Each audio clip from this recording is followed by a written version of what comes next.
Everything was so tied up to what she was feeling. The way she would move her face and eyebrows and mouth and lips and her body and her posture and everything was so...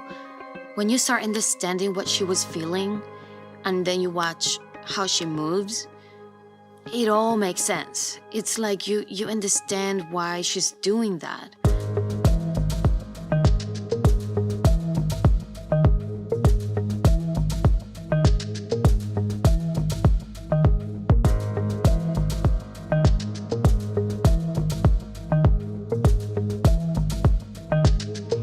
How'd you get your start? Maybe. What start? In movies. The audition process was quite extensive. The first time I auditioned for Andrew, he gave me the script. I had just read it and I met him and we talked about it and he actually asked me, how much time do you think you need? And I was like, well, forever, but for now, I guess I just need a couple weeks. So I did that and I showed up with a very bad blonde wig and some kind of like Marilyn makeup type of thing. And I did it. I think from my first audition to the movie getting greenlit with me was about maybe 7 months. Diamonds are a girl's best friend. I guess I was discovered. Andrew and I talked a lot. You know, he had been preparing this movie for over 10 years before we met. So he was so excited and so passionate. We spent months together before even started rolling. Because we had time, I was working with the dialect coach every day, several hours a day, watching her films, reading the book, just on YouTube all day long, just finding random videos of her and interviews and footage and audios and everything I could find. Marilyn doesn't exist.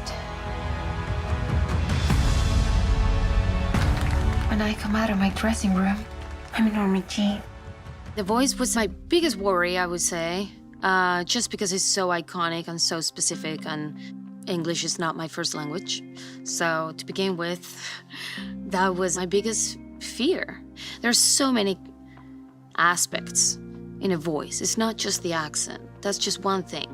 The most important thing for me was to capture the essence of what that was and what was she trying to do by talking like that. Because throughout her career, you watch several movies of her and she changed her accent. She had different dialect coaches, she had coaches for movies, she had coaches for real life because she wanted to sound more sophisticated or educated or, you know. So her accent itself was all over the place. Her voice was consistent, which is very different. So it was hard. It was a hard process.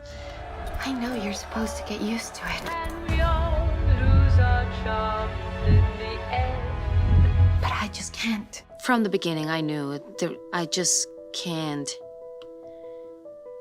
imitate her. If I tried to do that, I'll fail. It's just not possible. So the only way that I have to play this part is just to connect with her, to understand her background, her childhood. So for me, the work had to be focused on her emotions, her feelings.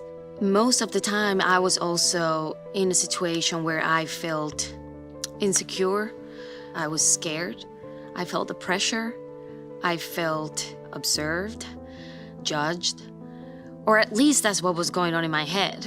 And every time when I was struggling with that, Andrew would come to me and tell me, that's it. Go with it because that is literally what she's going through. That is exactly what she's feeling. So just more. And of course, the costumes also helped a huge deal because you're in it and you know you're feeling it and you start finding yourself in pieces of clothing that were maybe too tight or too, you know, whatever. Whether it was her body, her physicality, and her facial expressions, because she was very expressive, and as well the voice. I couldn't separate that from her emotions. I'm still her when the camera's rolling. I've never been an actor that stays in character in between takes or afterwards, But in this case, I think it kind of like naturally happened just because the way we were filming, we didn't have much time to shoot this movie. And also Andrew wanted to capture something more spontaneous. So he had this thing that he actually never cut in between takes. So, you know, a lot of the moments in the film where I'm just like processing between one take and the next one, or getting my hair fixed, or my dialect coach coming in to give me a note, all of that is on film. There are moments in the movie where that happens. He dressed the crew with, you know, on period clothes. So he would have that freedom of let the camera follow me around set and let me improvise and come up with things. And if there was someone from the crew in the shot, then it would be okay because they were dressed in period clothes. I've played Marilyn Monroe. Marilyn Monroe. No! I can't face doing another scene with Marilyn Monroe.